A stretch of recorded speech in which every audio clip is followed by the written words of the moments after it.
All right, somebody let me know if we are visible and audible and such. Make sure we're good to go. You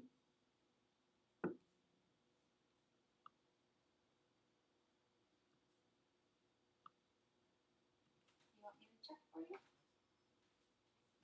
Sure.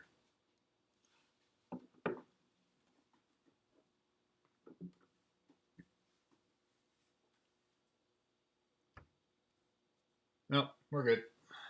Yep. All right, so hi, my name is CJ. I'm one of the directors of Here to Sing. We're back for another live stream in our quarantine time. And today we're going to be talking a little bit about Treasure by Bruno Mars. And we're going to be looking at the song, the original song, as well as some of the live versions, as well as the arrangement that I had done for our choir. And so we're going to, hopefully it'll be a lot of fun to take a look at this. And this is especially, we're doing this song in particular because of the video slash audio project that we're putting together. And hopefully a lot of you choir people are thinking about working on, because we'd love to have a lot of submissions for that. So without further ado, let's start talking about the song. So first, just a couple big picture things about the song. So this is a fairly standard guy praising girl song. Tons of those in pop music. Nothing new, nothing new. It's really just meant to be a fun dance song. I was reading earlier today about how the songwriting team, they were after their first album and they went on tour with their first album, they were at these various shows and such, and they kind of thought, oh, it's like, well, for our second album, we really need to make some good like dance numbers, because a lot of their singles out of their first album were a little more mellow, or at least not super danceable, but they wanted to just have a really good time and get a really good dance vibe going. So they made a big point to be lots of fun, and with that comes a lot of the things that come with like fun dance songs. Those tend to not be super complicated, but one of the really important things to have a good time is to have a good groove in the song, which they definitely achieved. And part of how they went about doing this is he kind of looked back to late 70s, early 80s disco, and so a lot of influences come from that era. So as we let's see, okay, we're gonna take a glance through the studio version of the song. We'll talk about first, and I'm just gonna discuss some general song things that happen. Right away, it starts out with just one bar of instrumental. It's like high energy right away, kicks us off into things, and then yeah, the second bar we're already into the first verse. The lyrics start out, give me your attention, baby, and this whole idea of this "gimme your" happening three times, give me your, and this idea of a repetition in music happening three times is actually fairly common. Um, it's kind of a thing where it's like you generally don't want to do more than three of the same thing, because then it starts to get a little too repetitive. Like repetition is nice, we like familiarity, but if you have too much repetition in a row, then it starts to feel repetitive, uh, which is not what we're looking for. So generally speaking, a good rule of thumb to follow is that you can repeat something three times, but then you want to break away from it. So in this case, it's give me your attention, baby, and like after the third time, it breaks off into something else. And so that's a good kind of general rule of thumb for songwriting. So the lyrics in this first verse, we've kind of got attention, baby, and a little something about yourself, sexy lady, like you want to be someone else. We've got sort of like two pairs of rhymes. It's like the first half of the first rhyme, the first half of the second rhyme, and then the second half of the first rhyme, second half of the second rhyme, rather, or well, they're close to rhymes anyway. It's good, it's close enough for music purposes. So we've got that kind of rhyming scheme going where we have two pairs of rhymes going on at the same time. And I also wanted to note that during this verse, singers need to breathe, obviously. They need a little bit of downtime. So Bruno's not just constantly singing throughout this. There is some space. However, it might not be super noticeable because during those little spaces, they add the echo effect. Attention, baby, attention, baby. So like the singer gets to pause, but there's the little echo effect that carries through, makes it seem like there's not a whole lot of a pause. And that happens for both verses. And then we go into what I call the pre-chorus. That's the, oh, wow, oh, girl, I don't know it, but I'm fine, so fine. That stuff.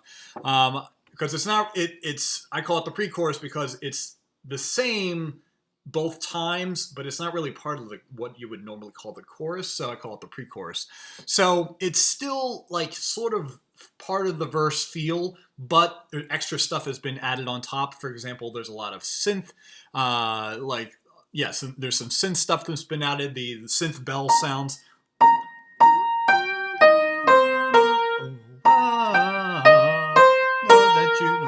There's like a synth bell sound going on there. And this is really the first time that harmonies start to kick in. And one thing to note about all of these harmonies is they're not sung harmonies. They're totally synthesized harmonies. So like I managed to find a breakdown of like each of the individual parts to this song, and you listen to the vocal harmonies, and it's like you can tell it's totally a synthesizer. I imagine it was like put through a harmonizer. I don't know if you might have seen some. I've seen it with like guitar soloists. Will occasionally they'll put their vocal mic through a pedal that actually harmonizes their voice based on the chord they're playing. And I imagine something like this might have been done for this. If it wasn't, it could have been done like that. They probably have fancy ways to do it in their studio. But yeah, so all these harmonies that are in the original studio version, they're all synth harmonies. Yeah, but the addition of all these, the synth bell and the synth harmonies, it kind of kicks up the song a notch. And it's kind of like halfway between the verse level and the chorus level. It's like verse, pre-chorus, building to the chorus. And let's see. The rhyme scheme here is they're using the longer phrase, oh, fine, so fine. And then after the longer second phrase, mine, oh mine. So it changes up the rhyme scheme a little. And then we are into the chorus. There are voices in octaves on the melody line. Treasure, that is what you are. Well, Bruno Mars is singing up. Treasure, that is what you are. But you can also, there's another vocal line singing the same thing down an octave. Treasure, that is what you are. So we got the voices on the melody in octaves, while all of the extra harmonies, which are like below and above and in between and all sorts of things, those are all done by synth, or some sort of harmonizer. Other things that happen during the chorus, like I said, the chorus really brings the song to the next level. So one of the things that happens is the guitar is playing through the verse and the chorus, but when it gets to the chorus, it's playing higher up. And I'll talk about this a little later, but it's actually playing the same chords, but it's playing them higher up, which helps to bring it to the next level. And there's a lot of miscellaneous things that are added. There's some like more claps that are added. There's some extra percussion sounds. And particularly one of the, I think, most noticeable things that gets added to the chorus is that you have synth chords. So like in the verse, you've got the main chord aspect of it is just the guitar. And there's a couple things added during the chorus, but the most prominent is a synth sound that is playing those chords. And then we were talking earlier in the verses about how they give the vocalists a little space to breathe and rest. and they during the verses they filled that with an echo. During the chorus, what they fill this with is actually a little synth line. So if you were to just do the vocals, treasure, that is what you are, rest, honey, you're my golden star, rest. You got those rests in there. But during each one of those little rests, we've got this little synth line that goes, that is what you are, honey, you're my golden star. So we got these little synth licks going on in between the vocal lines to sort of fill the space. And again, makes it seem like things are constantly going on, but leaving your vocalist a chance to breathe, which can particularly, like, in studio, that's one thing, but in when you're in a live setting, if you're going to try to do the song live, you want time to rest and breathe. So it's important. All right, let's see. So we've got kind of fairly standard rhyming going on. That is what you are. Maybe you're my golden star. You know, you can make my wish come true if you let me treasure you. And then a repetition of that last phrase. If you let me treasure you, ooh, ooh. And yeah. And then we are back into the second verse, which is very, very, very similar instrumentally and vocally to the first verse. The main thing that happens is the you're everything I see in my dreams, which does not happen in the first verse.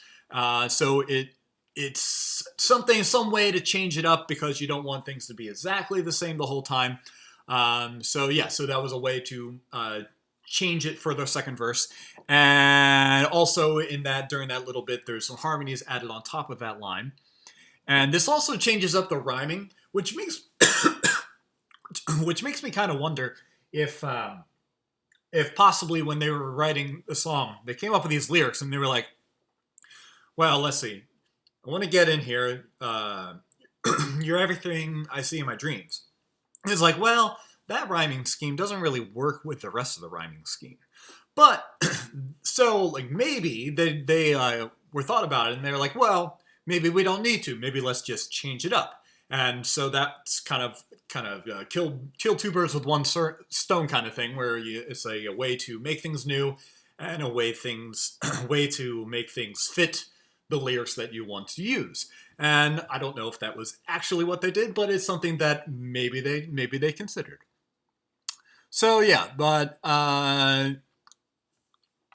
as with a dance song, there's a lot of familiarity, so as we go into the pre-chorus, it is the exact same thing as the first pre-chorus. As we go into the second chorus, it is also pretty much the exact same thing as the first chorus.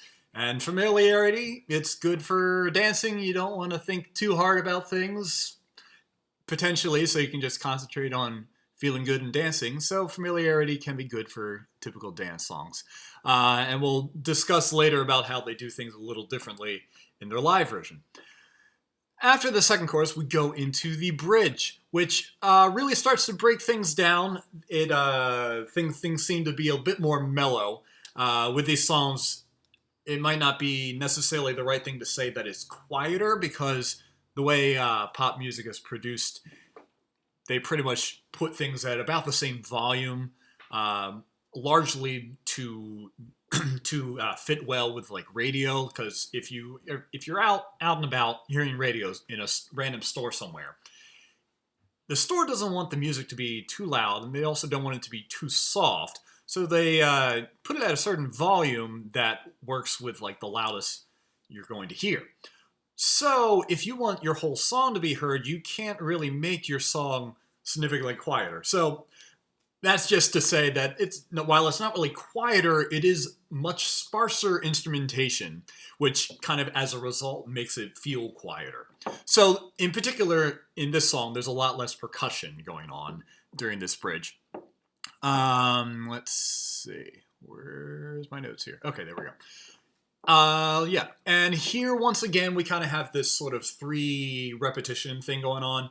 You are my treasure, you are my treasure, you are my treasure, yeah, you are. So after the third time, it breaks away again. Yeah. So yeah, so we've got this bridge section, and then we are back into the chorus. And this time, to make things a little more exciting, we continue doing the bridge essentially while we're doing the chorus. In this song, this kind of works particularly easily because the whole song is essentially the same chord progression looping over and over again with a couple slight variations. But essentially, it's the same chord progression, so they were able to easily put the two on top of each other. And then yeah, so and the bridge does change a little bit, but not a whole lot. So after that chorus bridge combination, the studio version ends with just instrumentals on sort of the verse groove, and it just kind of fades out. And typical, this is a typical music thing to do. It to a certain extent, it encourages getting the song in your head. If you can, and this is actually kind of related to like why we get songs in our head. If you can't end the song, your brain tends to not give up on the song. So if you've got a song in your head and you don't actually get to the end of the song in your head, your brain is not satisfied, so it will keep going through it. So this is particularly dangerous if you only know a little bit of the song because you can't get to the end of the song because you don't know how it gets there. So yeah, but having a fade out is kind of a way to sort of not have an ending and to help it get stuck in your head a little more. So yeah, okay. So that is the studio version. Now let's talk a little bit about the live version, which I included some aspects of this live version of the way that he does this song live into the choir arrangement that we did. Well, first off, let me glance over at the chat. Yeah, Ravens just mentioned that she had a voice lesson last week. And she was told she has to sing the fourth line different because you can't sing it the same way more than 3 times. Let's see. What do you mean, Mona? Is that why we tend to sing the same part of the song over and over? Oh, in terms of like the getting it stuck in getting a song stuck in your head. Yeah. Because like your brain can't get out of it, so you just tend to sing the same part over and over again. I seem to recall watching some sort of like sciencey video talking about that being why. So yeah. All right, so let's talk about the live version a bit. Okay, so big thing to notice about the live version is that they have horn players, which while the video has horn players in it, the studio version of the song does not actually have any horns parts in it. It's got like it's got synthy sounds that could kind of be like horns, but it's kind of interesting because even though the video has horns, the audio that you hear while you're watching the studio video does not actually have horns. But in the live versions, they do go all out with a horn section, and I think it's really fun to have that in a live performance. It's always fun to see lots of people contributing to a live version of a song. So yeah, so as far as the live version goes, the horn players actually take a place of a lot of the synth sounds, and it's quite possible that the synth is still there, but the horns are like doubling it, so it's not as prominent. They want to feature the horns that are actually right in front of you. The horn players also add some extra lines and at various times, like the verses, choruses, bridge, all sorts of things. Yeah. Also, they have sort of the piano is a little more prominent. There is a piano kind of quietly in the choruses in the studio version, but in the live version they've got the piano like full, like you can hear it the whole time throughout the whole song. Verse 2 is made a little more interesting at the beginning of it by using some little stops. I'm just gonna see if I can grab that to play. Hopefully this comes through. Make sure I'm at the right spot. Okay. So as we get into the second verse,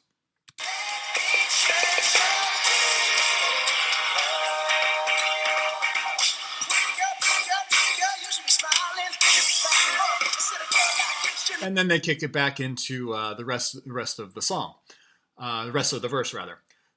So yeah. Yeah, so that was one way in which they decided to make the second verse a little more interesting, because, as I was commenting earlier, the studio version is extremely repetitive, with like the verses being very close except for the vocal line, and the pre-choruses being the same and the choruses being the same. So this is a way to make it a little more interesting for a live audience, and especially like some of the shows that they've done. It's some people are, not everybody's just like there to dance. Some people are there to like listen to the music. So this gives people a little more like ear candy to listen to. Let's see. Okay, and then after the second chorus, there is a sort of like extra little instrumental dance break where like all the vocals drop out, and suddenly we get all the guys up in front. They're doing a little dance and they're having fun with it. And this is not something I included for our choir, because it's can be difficult enough to get everyone to do a dance move during the chorus. I wasn't potentially like we'll probably have dance like a more dance break kind of thing at some point in some song, but for this song I decided to just cut out that dance break and go into the next bit, this is the let me treasure you all night, baby. That bit, which is not in the studio version, they added to the live version. And I decided that I liked this. I wanted to use it. And in like the main one that I linked to, you can't really hear the harmony, but there are some other live versions where they do add the harmony that I then added to that bit. And then they go into the bridge as normal. Not quite normal, but similarly. As they're doing this bit, between the extra vocal bit and the main bridge, they also decided to make the instrumentals get a little more interesting. Like I commented earlier about how the chord progression is essentially the same throughout the whole song, but during this little bit here, a few minutes into the song, they actually change it up, and hopefully this is coming through. Yeah, so a few minutes in, they decide to change things up, and they do some different chords, a little more interesting.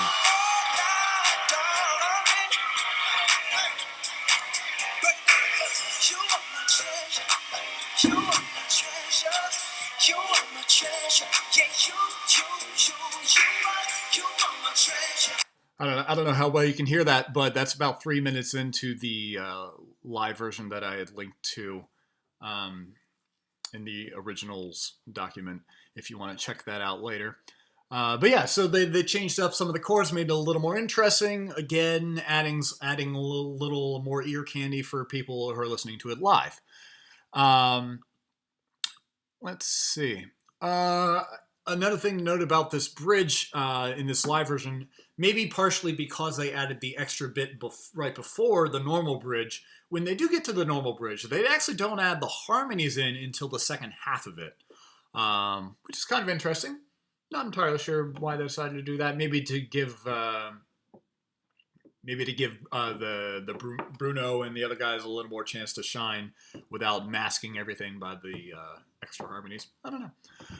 And then at the end of the song, they added an extra bit, like the studio version, and basically ends with the chorus bridge combination.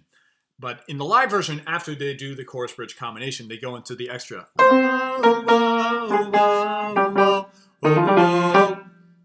And in the live version, they're like, this is like the big finale bit, because in the studio version, again, the chorus bridge combination, that's kind of it, and it's like, okay, that's fine, but for the live version, they decided to go like, okay, let's take it to the next level. Let's make a huge finish. So they're all partying at the end. They're trying to get the crowd all hyped and such. And this is also a time to let the instrumentalists kind of jam out a little bit. You can start to hear some like crazy things happening in the piano and the bass line in particular. It gets a little crazy at the end, and they're just a big time to have fun at the end there. So yeah, so that's the studio version and the live version. So let's talk about a little bit about some things that may have sort of inspired this song. So one thing as I was reading up to do this video, one thing I discovered is that allegedly at some point Bruno Mars had asked I think it's a French musical artist that goes by Breakbot. So allegedly Bruno Mars had asked him if Bruno could use one of Breakbot's songs called "Baby I'm Yours" to like cover it for some of his shows or whatever. And apparently Breakbot or whoever at their music studio told him no. And then this song came out, which has some similarities to that song. And I'm not gonna play like the whole thing because, well, I can't really play it on piano yet because I only heard this song for the first time recently. But I'll play a little bit of the recording, but I don't want to play too much because I don't want YouTube to complain. So, but I will play a little bit of the chorus because it's kind of interesting. Listen in particular to the vocal line as it gets into the chorus and see if it rings a bell. Here's the chorus.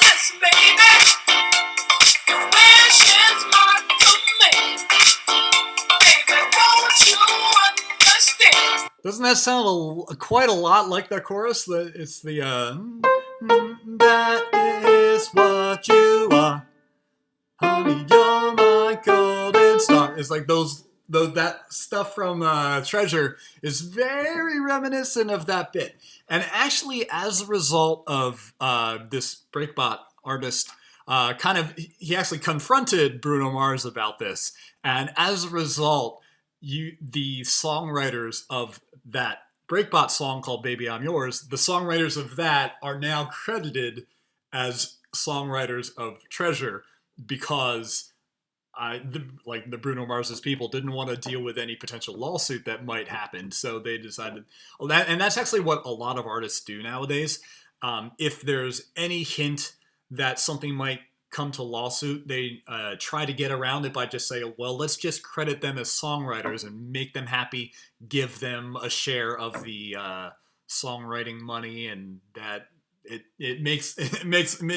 appeases the people who are trying to claim that their songs were stolen. It's debatable I don't know. That's a whole story for another time as to like how much this really should be a thing. How close does the song need to be? Some of the arguments have been, it's like, I don't know if that song's really close enough to consider that stealing from the song. So but that's a whole nother thing. I'm not going to get into that now. But yeah, so just to mention that is a quite possible potential. If Breakbot's story is true, that would seem to be a definite influence on Treasure. But aside from that, obvious influences are from the sort of disco era. And in particular, a lot of times this particular song is compared to Earth, Wind, and Fire songs and Michael Jackson. I think in particular Michael Jackson, because Bruno Mars's voice is such a sort of like high tenor voice that it's just he sings so high, so effortlessly, it's just ridiculous. And this is, and so like because of that, that kind of like reminds people of Michael Jackson, and like the way he has his little quirks and such. It reminds people of Michael Jackson. But in particular, I think like, especially for me, I think this reminds me a ton of Earth, Wind, and Fire. And even like the music video that they did for Treasure pulls a lot of effects from those old music videos in late 70s, early 80s. I was reading about how like they even like went as far as to like, okay, they did not make a HD version of it. It's all standard definition to look more retro, like the like things would have been in the early 80s. And yeah, so and but yeah, some of the effects that they use in the video, they look very similar. And in particular, I'm thinking of like September by Earth, Wind and Fire. You can check out the two videos, especially like the middle.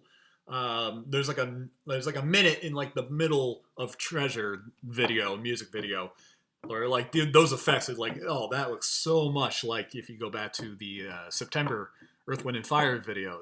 There's so similar effects, which is, I don't know, it's like a really cool thing. And like this is like part of kind of like why I started to like Bruno Mars's music. Was because he was kind of like diving into these old genres of music. Like I kind of felt like with the singles from the first album of his, um, like Grenade and Just the Way You Are, um, they I don't know, they didn't seem particularly, they didn't make him stand out to me. Whereas when we got to the second album with this song Treasure, kind of throwing it back to disco, and then Locked Out of Heaven, kind of throwing it back to a ton of people relate it to sounding like a Police song, and and then like and then more recently some other songs that sound a bit more like an 80s synth pop song. And yeah, so I really like how Bruno Mars does this kind of thing. So yeah, so he definitely throws things back to the disco era here, and along with all the like sort of visual things and sort of general feel to it, there are specific musical things that also kind of connect the way that they wrote Treasure to the way a lot of disco songs were written. So yeah, okay. So now I think we're gonna dive a little bit into sort of like some musical nitty gritties, some of the details. So before I do that, I'm going to hop back over to chat, see if anything interesting is being discussed. Yeah. All right, nothing in particular. Well, I'll give you a few seconds with the lag. Let me know if you want to ask anything before I move on.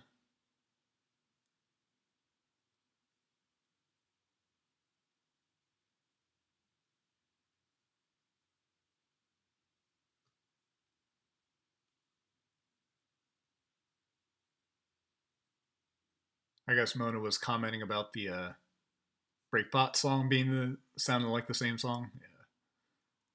Yeah, there's a like even like during the verses, there's kind of like a similarity with how the chords happen that are also very similar. Okay,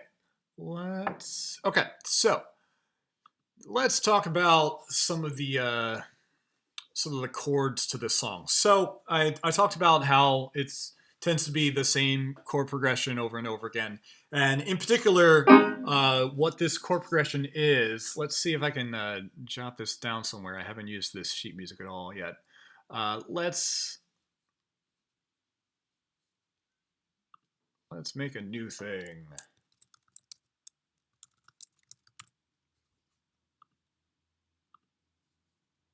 Wait, let's do.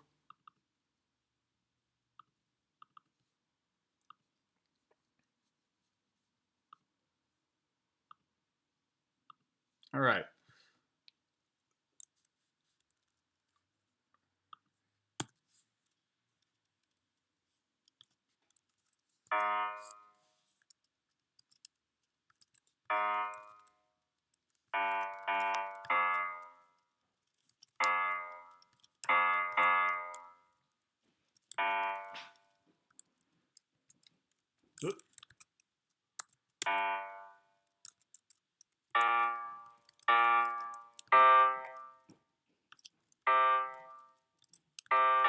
All right, so that's kind of a simplified bass line, and I'm gonna put some chords on top of this.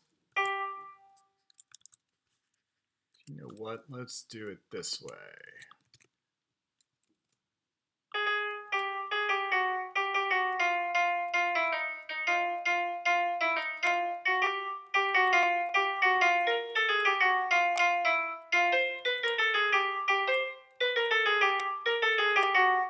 All right.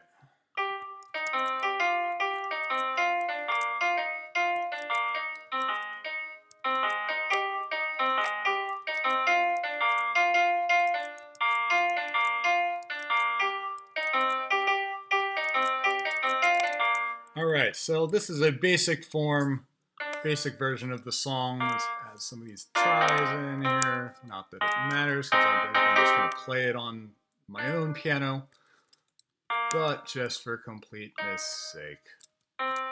All right. And nope, not lyrics, chords.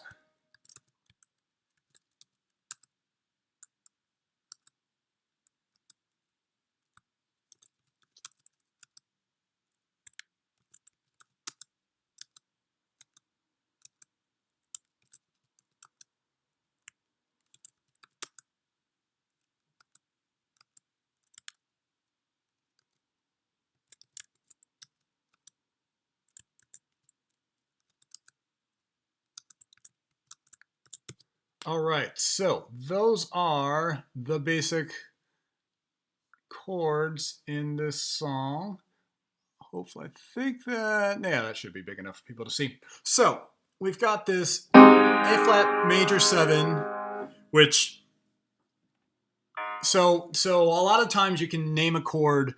First off, the letter part comes from the bass line. A lot of times, this is not always the case, but a lot of times. The sort of root of your chord will be what is in the bass line. So in this case, we've got A flat, G, F, G, G, B flat, C, C, B flat, and then basically that 4 bars loops over and over again. So it's got an A flat, and on top of this, we've got an A flat on the bottom. We've got C, E flat, and G on top of that. And if it was just A flat, so A flat, C, and E flat, that would be a normal A flat chord. But then because we have the G on top of that, it's a A flat 7 chord. And in this case, it's a major 7 chord, which I represent with the capital M. That means that we have... It's just one tiny note below the A flat. So if it was just A flat major 7 just moves that note down a teeny tiny bit. Then the other kind of chord you see here, the G minor 7 or F minor 7. Let's go with the F minor 7, for example. So we've got F on the bottom. If it was just an F minor chord, it would be F, A flat, C. So that'd be a normal F minor chord. But to add another note in there, if we take,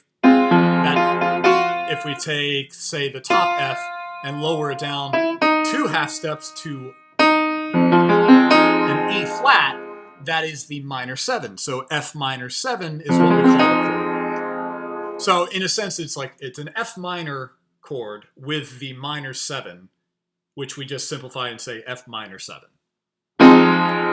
So A flat major 7, G minor 7, F minor 7. And then the chord doesn't necessarily change when we get to this F minor 9, but I wrote it out as F minor 9 to indicate that we do have this added note of a G on top of everything. So we can keep, because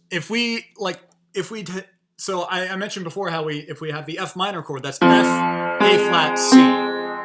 If we want an F minor 7, that means we add another third on top of the C to get the E flat. If we add another third on top of that, we get the G. That is the 9th. So we call that an F minor 9 chord. Anyway, so A flat major 7, G minor 7, F minor 7, F minor 9, and then to G minor 7, B flat, C minor, B flat. And those are fairly standard chords.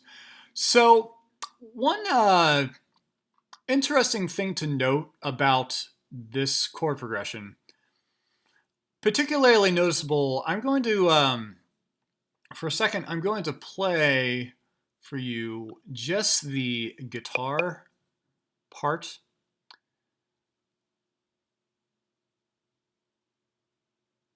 If I can find it. There it is. All right. So this is just the guitar part during the verses. Sounds like this.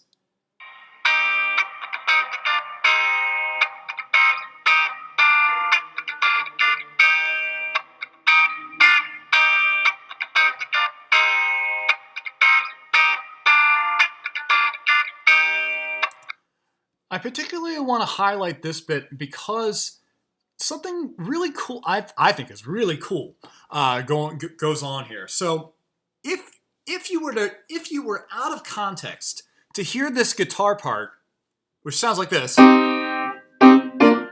exactly what I wrote there. Just the top bit.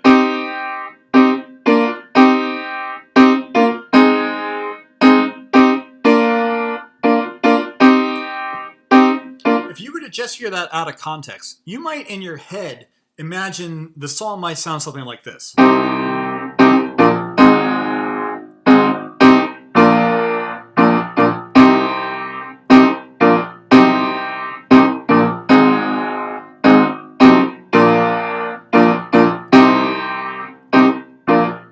But you may notice that doesn't really quite sound the same as what Treasure actually sounds like. And in fact, this is a significantly different chord progression. So let's see, let me take this, plop it down here. If I get rid of this bass line, suddenly these become different chords.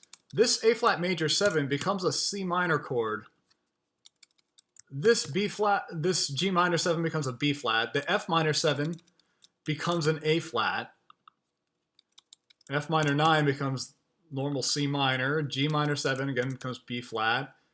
This B flat stays the same. C minor stays the same. C minor. So you notice how the chords suddenly change a bit if we get rid of this bass line. And this is kind of like a quirky thing about music. It's like you can take a C minor chord, but if you, instead of having a C on the bottom, you change that to an A flat, suddenly we have a major chord, and particularly a major 7 chord. So we're keeping the top the same. There's still a C minor being played in the guitar. But when we put the A flat in the bass, it very much changes the chord. So again, if it was the guitar, if the guitar was the only basis for what we thought this song was, it would sound like this.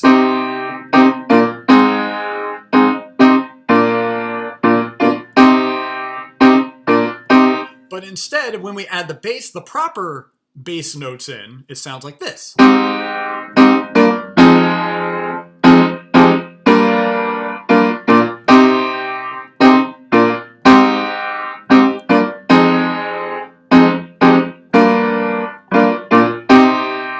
So this is something that like very, very early on, I was like, oh, I like this about this song. And this was something that I kind of ran into, got an appreciation for while I was on cruise ships playing in the band, the cover band on cruise ships. I think one of the first times I noticed this was with the song another. So and like what I'm about to get to is how like this is actually something that actually is fairly common in some disco tunes. And one of the first songs that gave me an appreciation for this particular idea is "I'm Coming Out" by Diana Ross. Whoops. If I can. Oh yeah, nope, it's over here. All right, yeah. So you know that song? I'm coming out. I want the world to know. Got to let it show. I'm coming. So if you were to listen to just the beginning of that song, you might get one impression of what the song sounds like. And I think this particularly hit me because I did not know the song much at all before I was basically practicing in the bands to play the song. So kind of like my first exposure to this was like, okay, we have the guitar kicks off this song. I'll just play a very brief bit of that.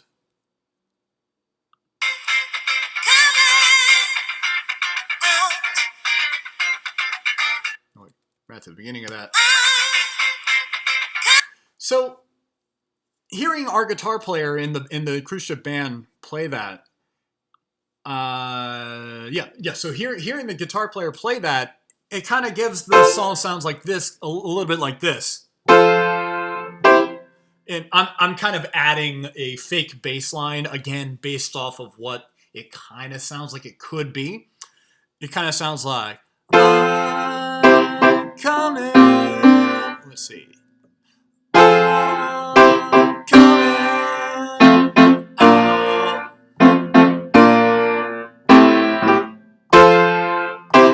It's like particularly those first few chords.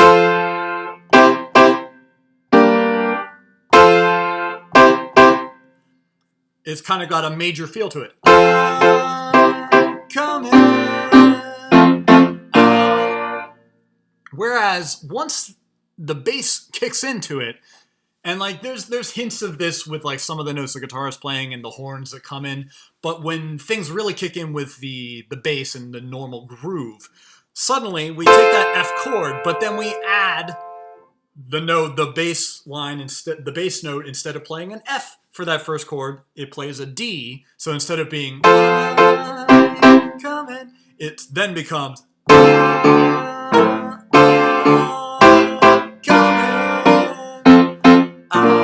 still happy and peppy feel, but instead of it's instead which is kind of this same idea about how it can sound one way if you were to just consider what the guitar player is playing or whatever upper voices are playing, but when you change the bass note, it can significantly change the feel of the song. And when I first ran into this, I thought it was really cool. So I've kind of like noticed this in various songs, and I particularly noticed this while I was on cruise ships in a lot of the disco songs that we played. So another one, for example, is Bad Girls, which starts out sounding a bit like this.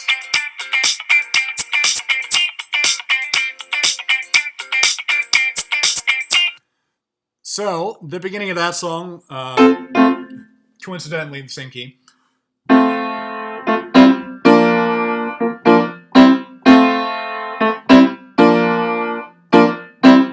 Which if you were to make up a bass line just based on that guitar part, you'd probably do something like this.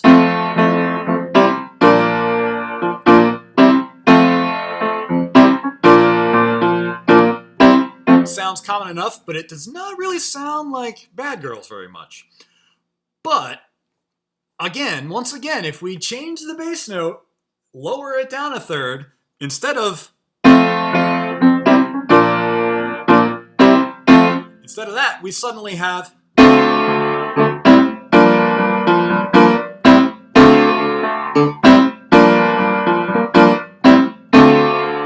very much changes the feel of the song. And so, yeah, so this is something that I've noticed in many songs, and even like songs that don't directly have this, the top parts being played by themselves and then the bass coming in. Even in other disco songs where the bass is in the whole time, you can still kind of do this kind of thing. And like as a keyboard player, a lot of times I would play it such that I would have sort of like the one kind of chord that I would be playing with my right hand on top, but then my left hand, if I'm playing the bass line with my left hand, that changes what the chord is when considered together. I always found this really cool, so I hope my interest in this is coming across as somewhat interesting to you as well. Okay. So yeah, anyway.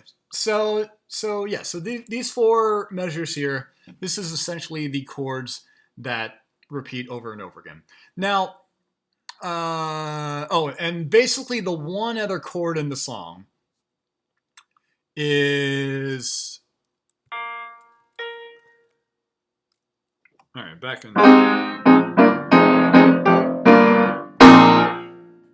It's like this.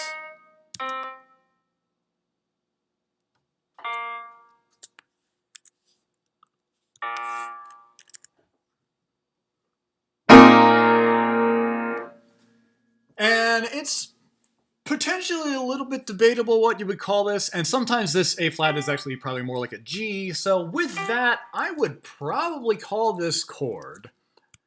Oh wait, I need to move this down a little further. There we go. I would probably call this chord an A flat major 9 over B flat, which is very messy looking. Very messy looking. So basically, like if we ignore that bottom note for a second, then we've got this bottom note is an A flat, and we basically go up by thirds. Next note up is a C, next note up is an E flat. That by itself is an A flat chord. Another third above that makes it a major 7. Another third above that makes it a major 9.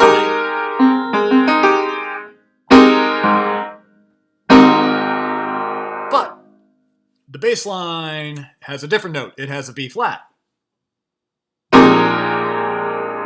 Which again kind of changes the feel of it, even though like most of the notes are the same as what I played earlier. Changing the bass note kind of changes that up a little bit. And sometimes not all of those notes are always in there. What I usually play, if I'm playing this on piano, I play a slightly altered version of this. Instead of having that G, I just move the A flat up there, and I ignore that one because my hands don't want to be super uncomfortable. So I usually end up playing something more like this, which you might call that something slightly different. But it's essentially that idea where we have some sort of A flat kind of chord with a B flat in the bass line, which is B flat's not normally in a normal A flat chord. So it's kind of it gives an interesting sound, and particularly because this is kind of the chord that the song arrives at, and the fact that it's not really a normal chord. This is part of the reason why this song is kind of in a bit of an ambiguous key. So I put 3 flats, and this is like not ambiguous at all. This song is definitely in 3 flats because I don't think it ever has a single note that is, except for in the live version. In the studio version, I don't think this song ever has a single note that leaves this key signature of 3 flats. Now, normally a key signature of 3 flats would be either an E flat major or a C minor. And if you look at Wikipedia, right now, it says E flat major, which I find very suspicious because while it does kind of feel like a major song, and maybe you could argue that maybe after doing a chorus, if you let me treasure you, maybe you could then land on an E flat chord, but that doesn't really sound like a characteristic of the song, and there are no E flat chords that ever happen in the song, so I am a little suspicious of calling this a song an E flat major. I'm more likely to lean towards calling it C minor, because at least C minor actually happens in the song. But even that, it's a little bit iffy, particularly because like that is such like that chord that arrives. It's like that doesn't really seem like it's E flat. It doesn't really seem like it's C minor. It's very weird. Anyway, but like potentially this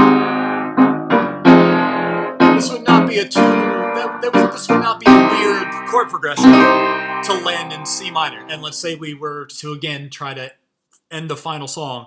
If you let me treasure you.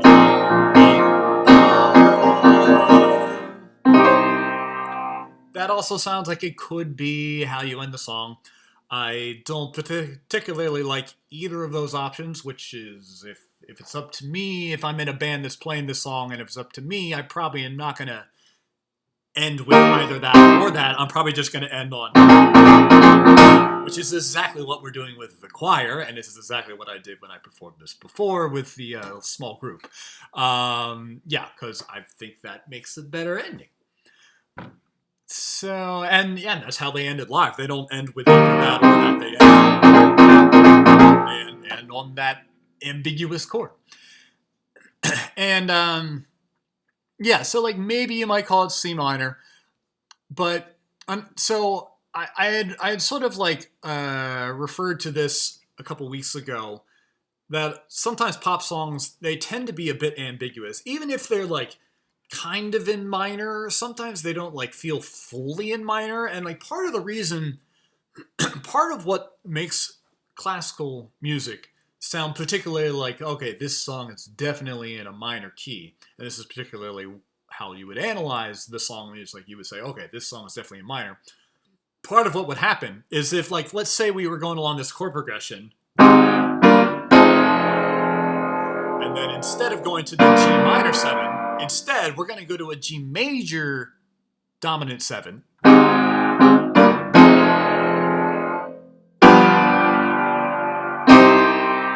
If it did that, that would be more definitively in minor, because that alteration, changing from the G minor 7 to G dominant 7, that note leads to that note, and that particular they call it the leading tone, because it leads to that note, and that tends to draw our ears there to be like, okay, this is the key the song is in. This does not happen in this song, so we can't say that about it quite so definitively about this song. So, fun analyzing pop music, they're a bit ambiguous. So yeah. Okay. I was, while before we leave this talk about this chord too much.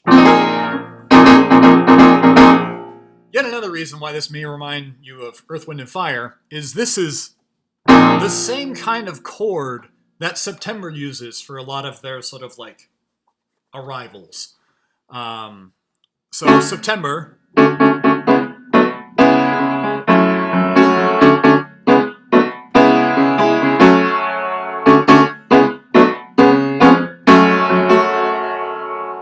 then we have.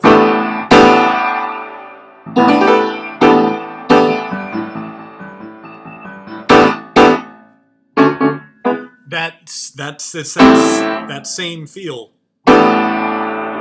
It's actually the same chord, just down a half step, just because of the key that it's in. It's actually like a different spot in the key in September compared to Treasure, but as far as the actual chord goes and like the feel of the chord, it's the same feel of a chord. Yeah, so just ties it even more with the feel of Earth, Wind, and Fire and various other disco songs. It's a fairly regular chord to have happen in a sort of disco era song. Yeah. Okay. Now I think. Well, I'm gonna take a minute, grab my water, and then we're probably gonna look as to how I actually went about arranging this song. So feel free to ask some questions. I'm going to grab my water, and then I will look at what you're saying.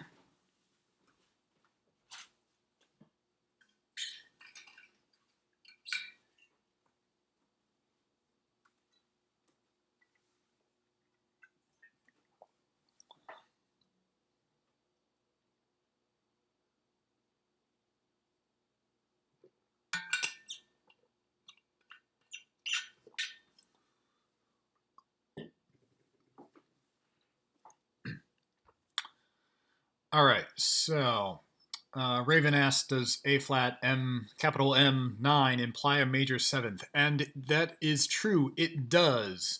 So when, like, if you're seeing jazz charts or pop charts, that if it says 9 and it doesn't say add 9, then whenever you see something 9, that does imply that there is a 7. So in this case, A flat capital M9, the capital M is actually for the 7. The capital M does nothing for the 9. If you had A flat lowercase m9, the 9th is a B flat either way. But the lowercase m would make it a different 7. So let me pop back over to here. So A flat major. So let's take a look at this quick. Let's compare these for a second. All right, so here we've got A flat, C, E flat, and then the major 7 would be G natural. If instead we had A flat 7 without any sort of M, that implies that it would be a dominant 7, which means we would have A flat, C, E flat, and G flat. The flats are implied by the key signature, however, I'm going to put them in just for clarity.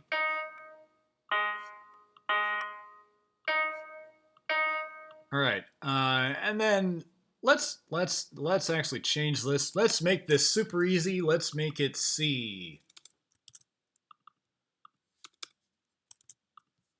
Let's not worry about any of these flats or sharps. Whoops.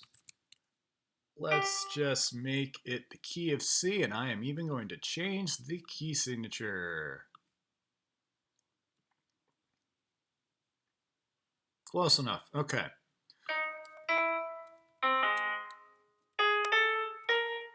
All right, so there.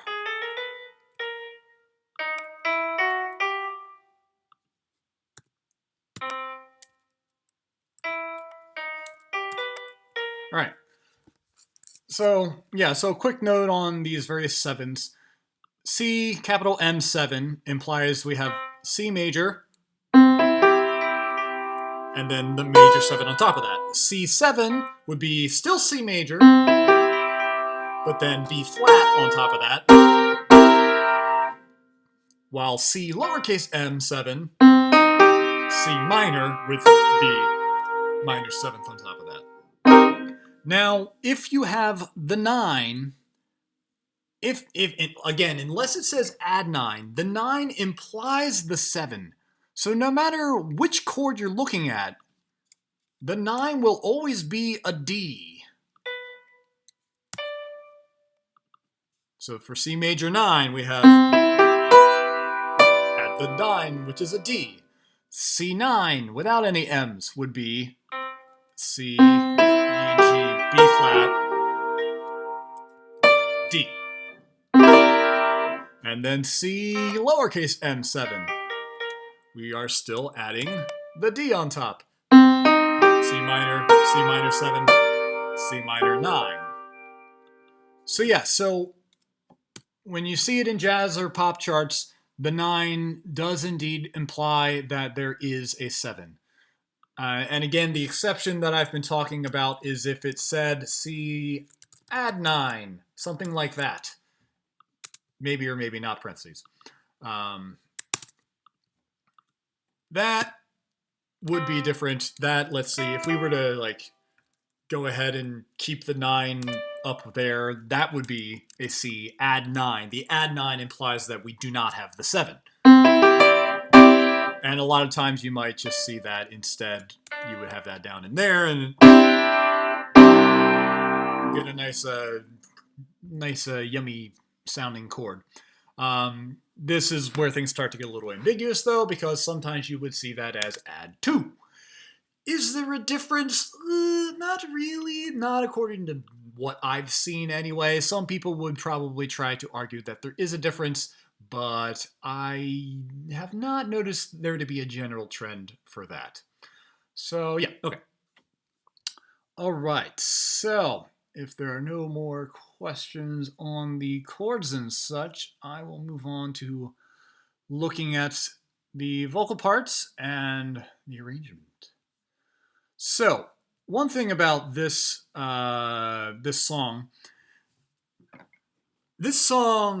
is kind of like was kind of easy to arrange to a certain extent because it's already got a lot of harmonies in it, and it's got like enough harmonies in it that it worked to just kind of like take those existing harmonies and give them to the choir, and that's most of what you have. I did add some extra stuff, but most of what you have is existing harmonies in the song. So a lot of times what I will do when I go about arranging a song is I will first I will write out the song as is, and like as I hear it entirely. And like as you can see, like here, like this is the thing I actually used to write this out, which I used for a small group thing a few years ago.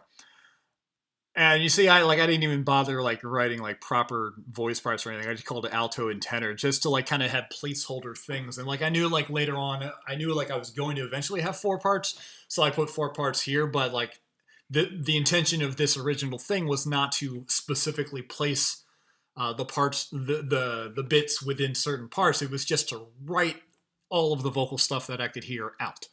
So give me attention baby, and then the echo I just wrote in an arbitrary other part, attention baby, which is in the same octave even though it looks like it's different octaves just because one's the alto, one's the tenor part. That's technically a different clef. I'll tell you something about yourself, self, and I already had an idea that I was going to have this echo be like in the various the voice parts. So I did write it in the various voice parts in this document to be determined where specifically they go later. So we writing out the verse, and then we get to the pre-chorus.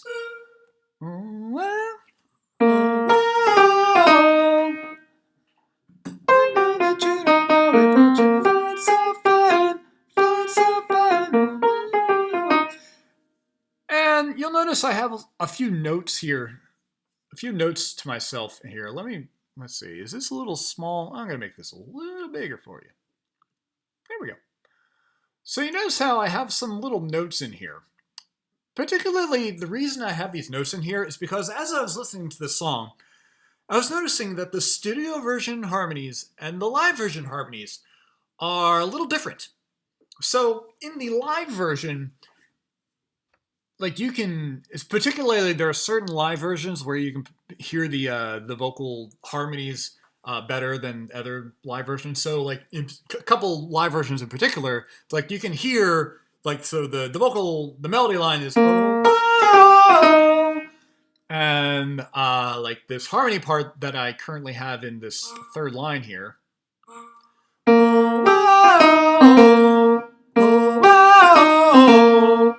And you can kind of hear one of the guys doing that, doing this harmony that way in the live version. However, in the studio version, I kind of hear it a bit more as quarter notes. So like, so I made a little note to myself about Harris. Maybe I'll do quarters here. And so I kind of like made a note of both ways to like determine later which one I would want to use. Spoiler, in case you didn't realize, I ended up going with the quarters, partially because it's easier to sing, especially when it's not the melody line. When it's the melody line, it's a little easier to do fancy stuff with your vocal lines. But for the harmony lines, I decided, okay, well, it's probably going to be easier if I go with the simpler quarter note version. So if you notice, when I actually ended up writing it out for the choir, well, so first when I wrote it out for specific people, there's a few changes between the one for specific people and the full choir, but I'm just going to go ahead and look at the full choir. I'm going to jump to that. Because the difference is, yeah, whatever. Anyway, so you notice how here, yep, I went with the quarter notes in the tenor and bass line, and the soprano and alto both had the melody line there. So, yeah, okay. And then also, when we get into this bit, that bit, the harmony parts here, they actually had different notes depending on whether you're the same rhythm but different notes, depending on whether you're listening to the live version or the studio version. So what I have written out here right now, I think, is the live version harmonies, which are like this. So I have the this top line and the bottom line are both the melody line. Just fine, so fine in octaves like that. Fine, so fine. Whereas the inner two parts are the ones that change a little bit. So the live version, the parts sound like this. Yeah, okay. Fine, so fine, fine, so fine. But I noticed that the studio version seemed to be a little different, and it was more like fine, so fine. Am I doing that right? Fine, so fine, so fine. And I will talk about why, but I'm pretty sure I went with that. Oh, I actually went with a combination here. So I liked the alto line doing that movement with the soprano line.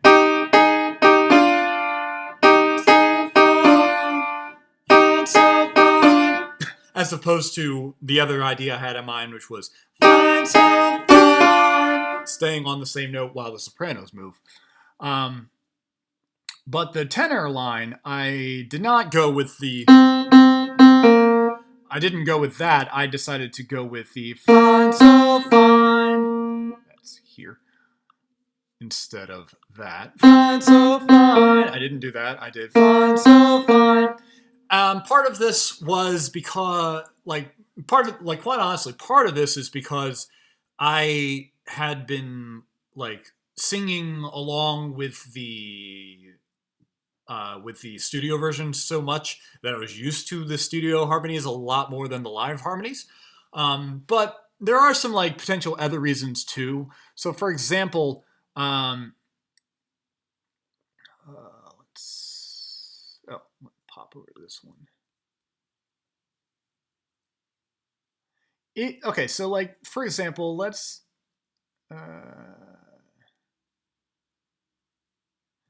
this G to F compared to this C to B flat here. So the soprano line goes, and in this particular circumstance, the tenor would have gone fine, so fine. If you put those together, we have what are known as parallel fifths, which I mentioned a couple weeks ago as something that in a lot of general harmonies, parallel fifths can give you a specific sound that you might not want. And I didn't really want that sound here, so I decided that I didn't really like that movement, that parallel fifth movement. So instead of doing, I did. And having the tenor just stay on the B flat there actually avoids that issue.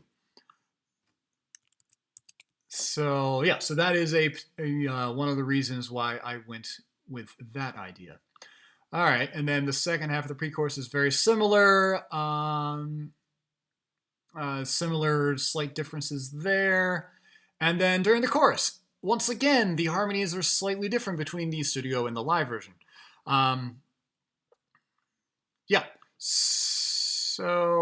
So here, I think, again, what I have jotted down here is the live version. So for this measure here, that is what you are. We have... Yeah.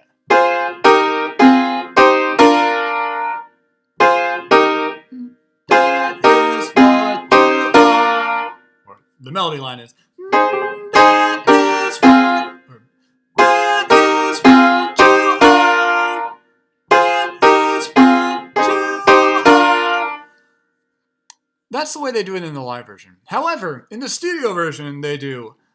That is what you are.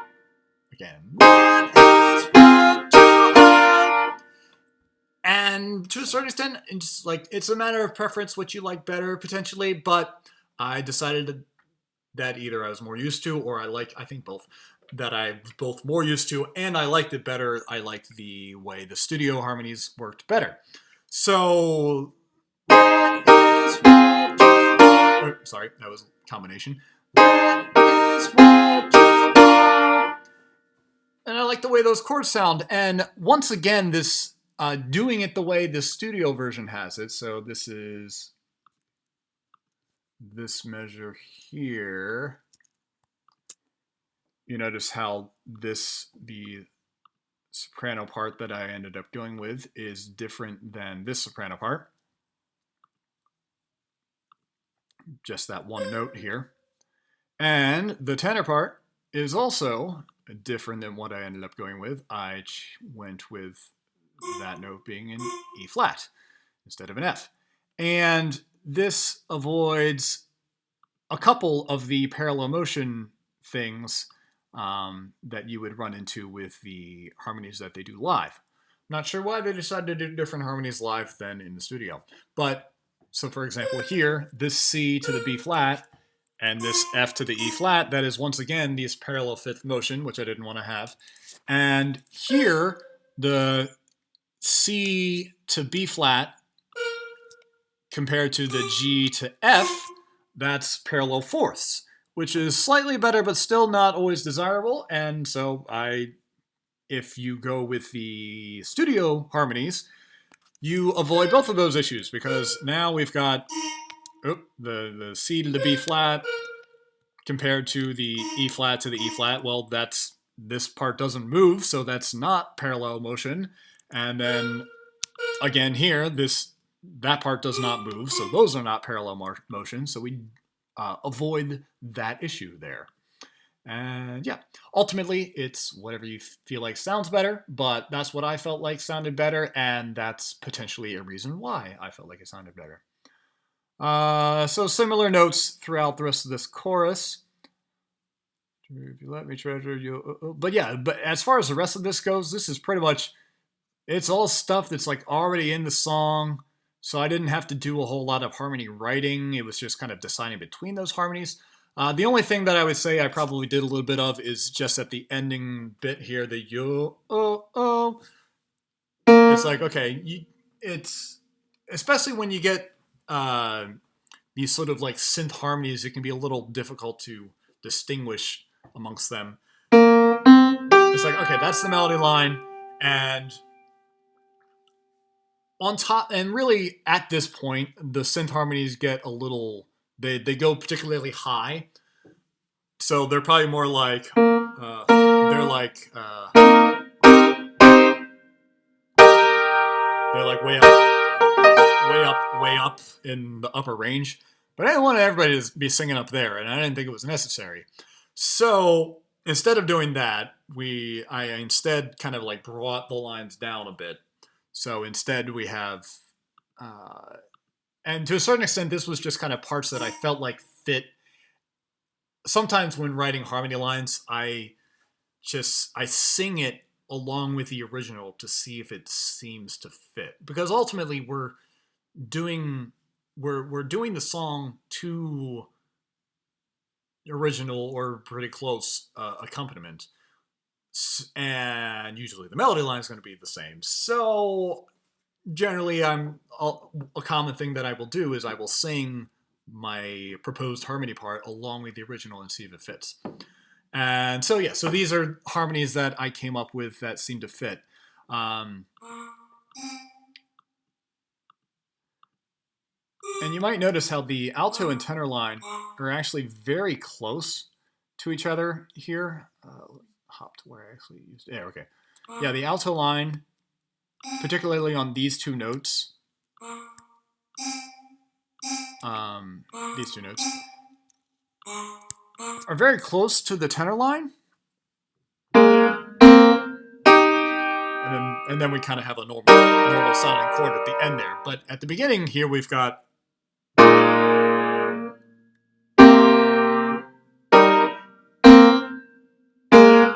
those first couple of intervals are seconds, which are not necessarily easy to sing, but I felt that well, the alto part is the melody line, so that wasn't going to be too bad. So really, it was about the tenor part and whether I thought that was doable, and I felt that it was based off of like what the way that I would sing along.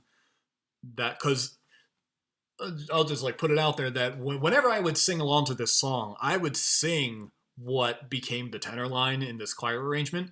So like this tenor part is kind of what I would sing when I would sing along to this song as a harmony line. So I felt that it was probably doable enough to get away with those crunchy seconds.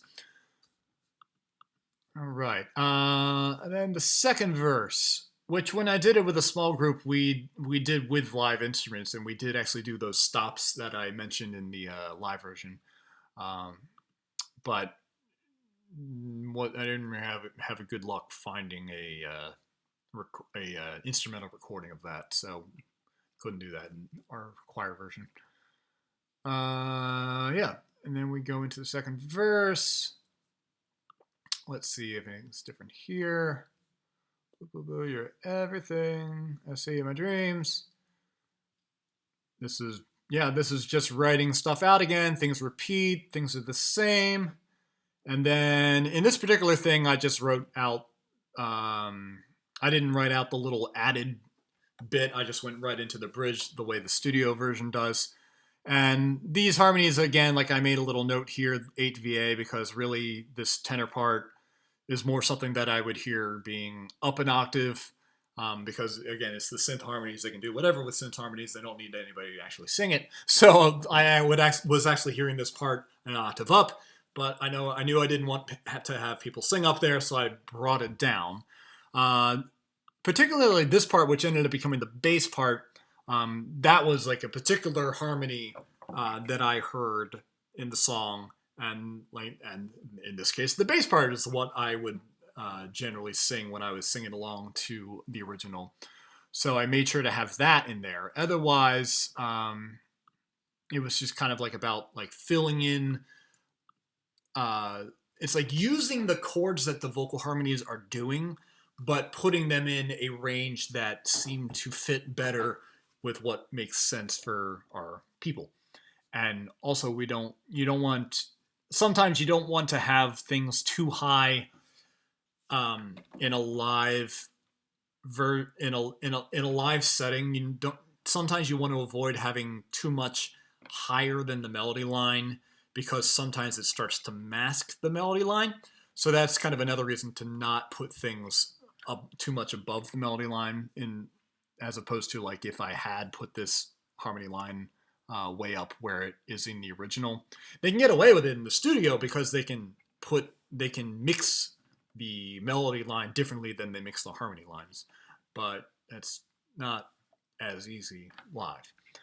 So yeah, so I put the harmony down an octave for that. Let's see. Oh yeah, and then at the end of the bridge, I have this couple notes here for all of these harmony lines, because this is once again something that they did differently in the studio version versus the live version. So we're going along. It's basically the chords are. I'm playing I'm kind of ignoring the melody line for now. So I'm playing this top part, which ended up being soprano. This part ended up being tenor, and this part ended up being bass.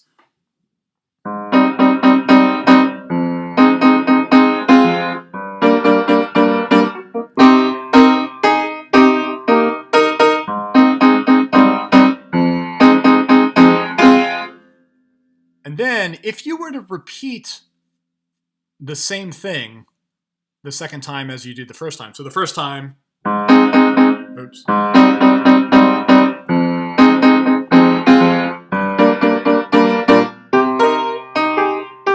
Whatever that is. And then if you did the same thing again,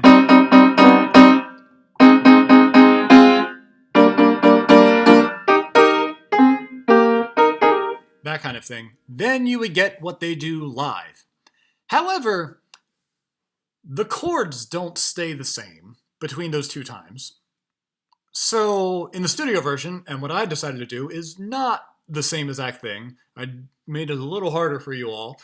something to do with all this repetition, something to keep it from totally repetitive.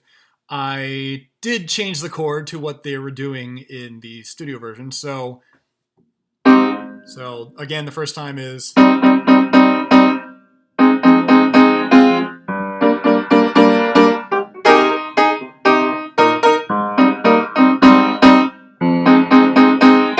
now the chord's going to go to this ambiguous sounding chord.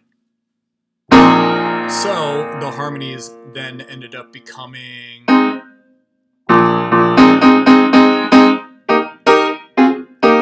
The you, that's the same. It's just the you are my treasure that changed. Instead of that, we are going to, because it's a different chord, and I decided that would fit better, and that would probably ultimately make more sense musically when you listen to the harmonies compared to the chords. So I went with what they do in the studio version. Yeah, and then when the chorus and the bridge happen on top of each other, I decided, okay, with 4 parts. It's like, okay, obviously in the studio they can have like 4 parts doing the chorus and 4 parts doing the bridge, and that's not an issue because you can duplicate singers however much you want in a studio. But live, yeah, and it starts to get a little. Well, when I first wrote this song out, it was only 4 people singing this, so I couldn't exactly split us into 8 parts because there was only 4 people. So I had to make some decisions, and like ultimately for when I adjusted it for the full choir, I decided to keep it as 4 parts. Didn't want to split everybody into 8 parts, so I decided to keep it with 4 parts. So obviously I wanted to keep the melody in the chorus, and and then I kept what I felt like was the most prominent harmony line in the chorus, which was that tenor line that I was talking about. So the melody and the harmony line, as far as the chorus goes, that's these parts.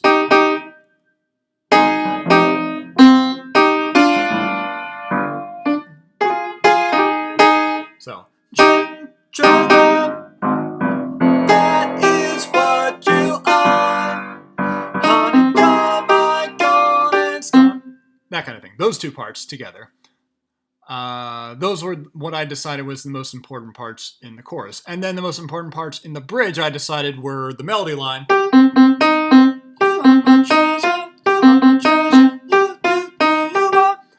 And the lower part, which I put it in the bass line. You are my treasure. You are my treasure. You are my treasure. Let's see. You are my treasure. That kind of part. So I decided those 2 parts were the most important ones to have.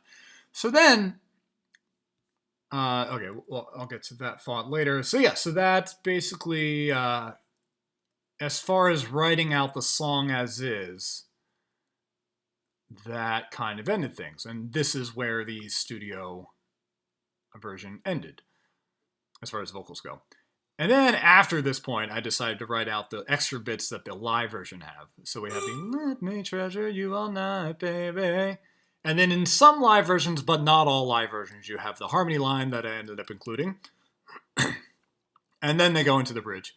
And then Bruno also does this extra little bit going along. You are my treasure, you are my, oh baby, yeah. And I decided that was cool. I decided that was something to break up the repetitiveness of the bridge, so I decided to include it. And then this ending bit, which not in the studio version, in the live version.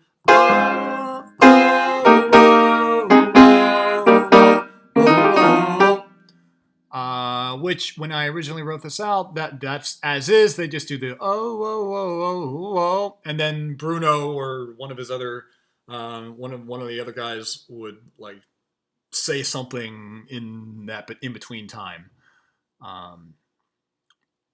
Yeah, and when I was doing this with just the 4 of us, we had instruments, so we could we were playing instruments that could fill the space. But as you noticed, I ended up filling the space with other stuff when I wrote it for the full choir.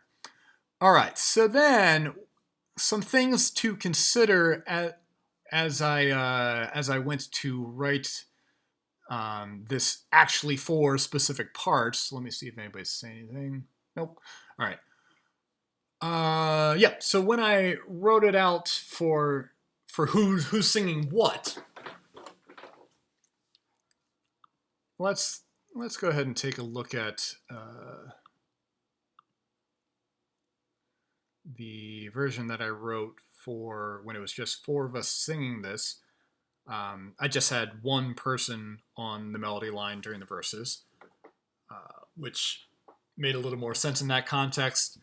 When I changed it for the full choir, I ended up having two parts at a time sing the melody line and the echo, because I felt like that gave people more of a chance to do things for more of the time.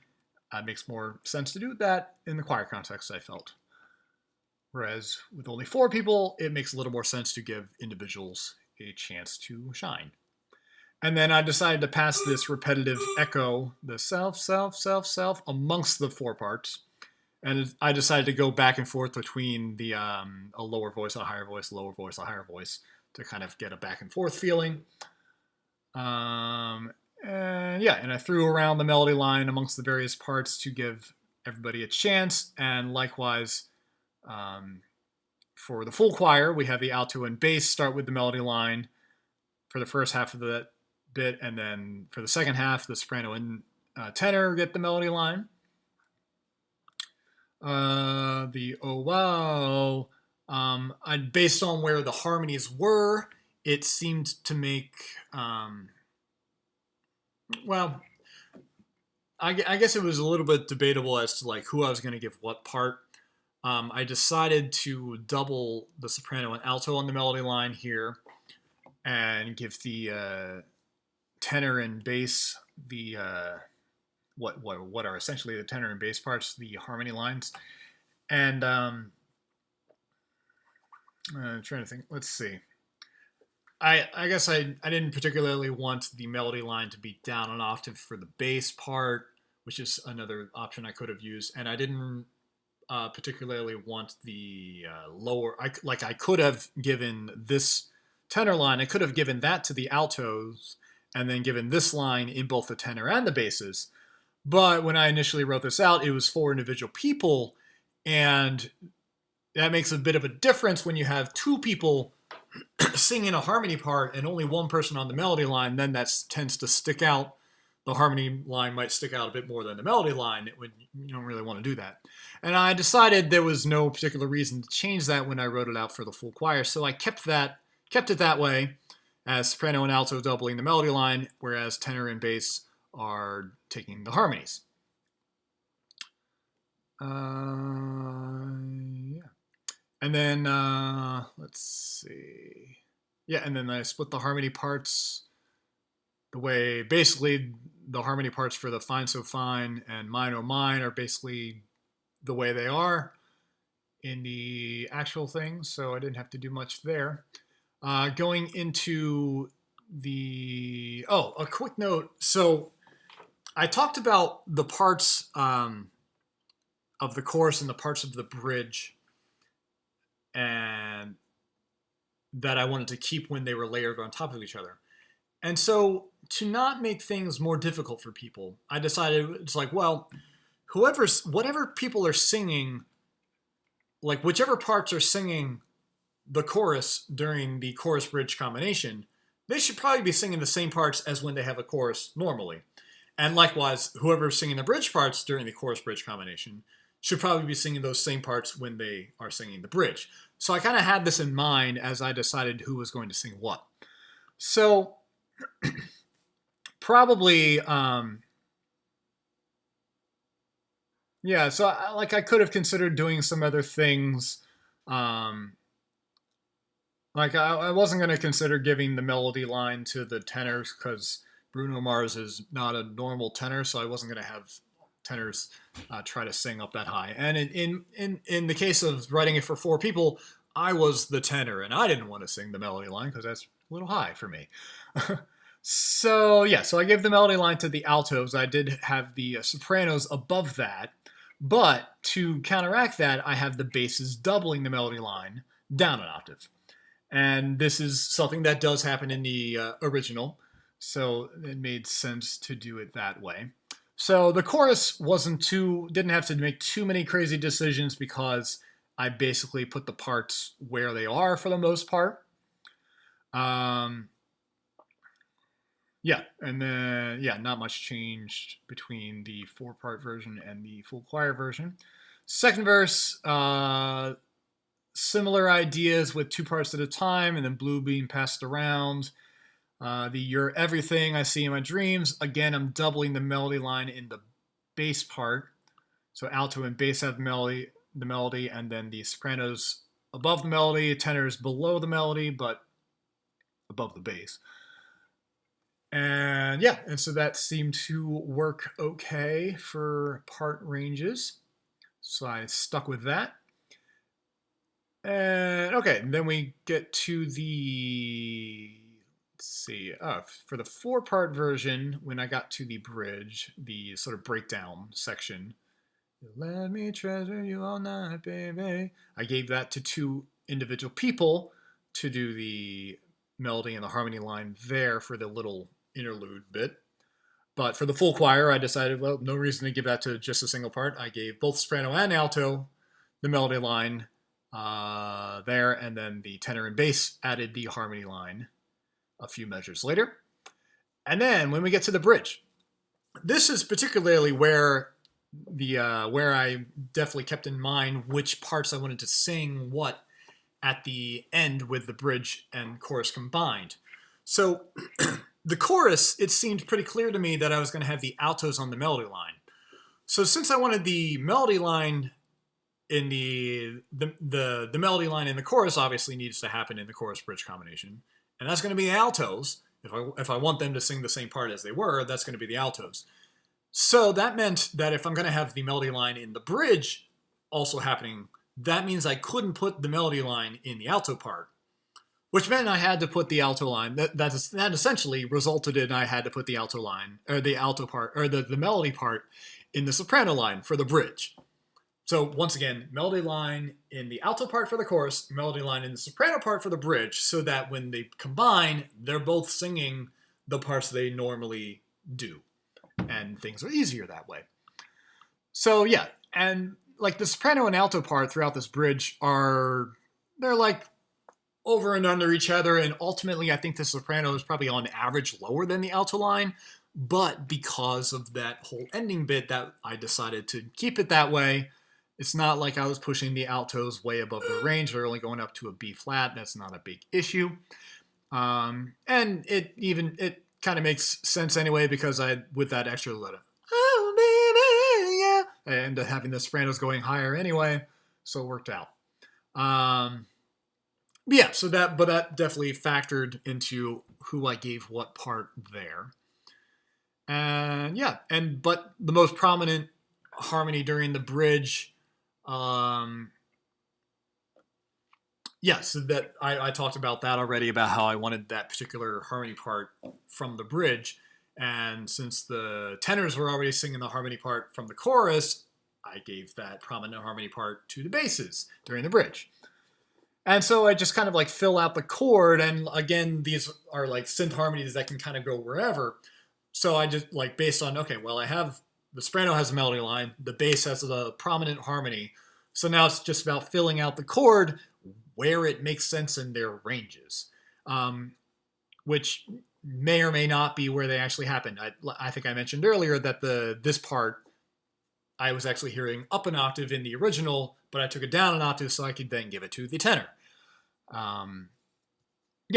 So filling out the chord, moving things up or down an octave based off of who needs to sing them.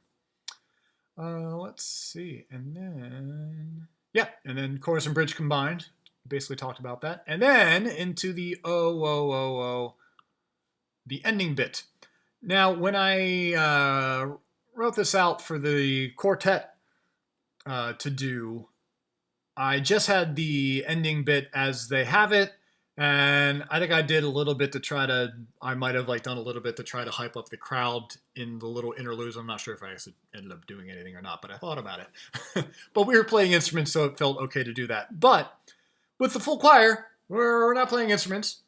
So I felt like I needed to add something. So that's where all this extra stuff, which is really the most of the, I don't know, like new creative stuff that I did was pretty much this ending bit. Everything else is pretty much comes from the original. It was a relatively easy arrangement to do because of that. So we got the oh, oh, oh, oh, oh, oh, and then this sort of, I decided to have this little stack thing going. It's a fun thing to do when you get it right. These stacks can be really, they can be really effective. They can be really fun to do. So I decided to go ahead and try that. So we have basically stacking down a chord.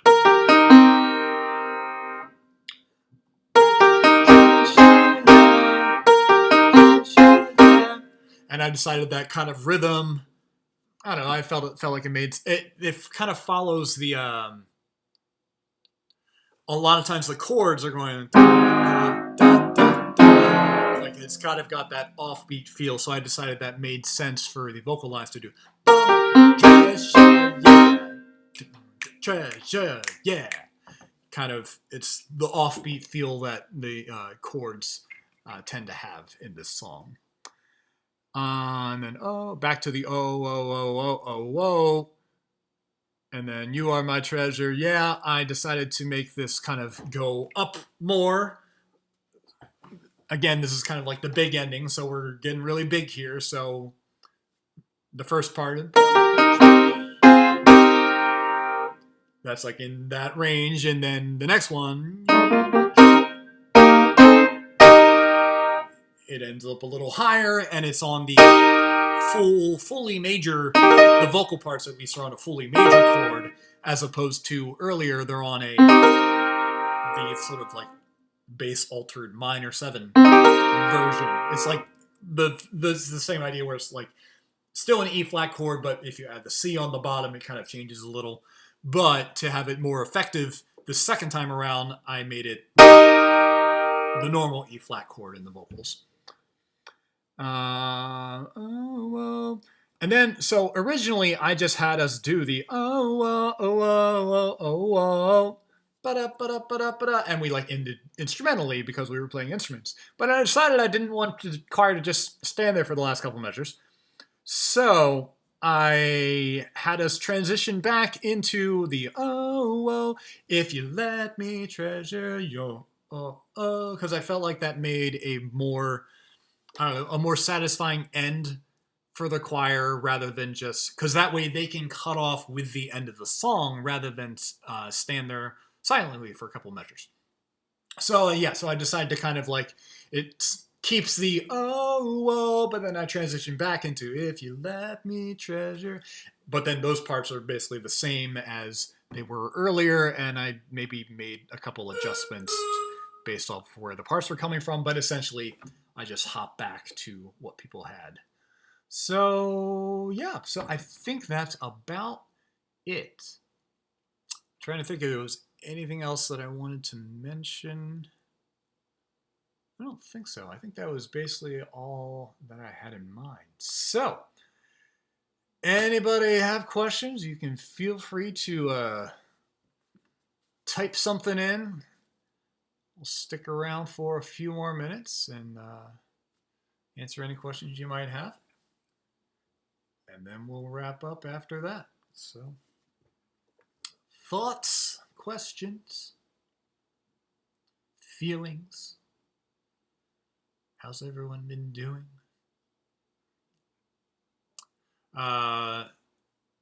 Again, get your audio and video in. The goal is to have that in by the end of the weekend so that we can start putting it together and mixing it all. And I think it'll be really great. We've got a number of people who have submitted audio already, which is great. I haven't seen a whole lot of. I haven't actually. I should look. When I last looked, there wasn't anybody that submitted video. I'm not sure if there is yet or not, but I definitely encourage people to put video in, because while it's like one thing to make an audio file, people are going to be more likely to look at it if they're going to be more likely to pay attention if there's a video to go along with it. So it'd be great to have plenty of people doing the video, and just like be aware that we're not going to use like all of your video. We're going to like, the idea is to potentially use highlights from the various videos, and maybe during the course sometimes we'll have everyone shown at once at certain points throughout. But don't feel like your video needs to be like 100% awesome the whole time. We'll try to take highlights from the video, and if there's something weird going on, maybe we'll try to ignore that. And you can like let us know if you want us to particularly take anything out. But next week, Raven is going to be going over the rest of her sort of rearranging live stream session for Country Roads. That'll be next week.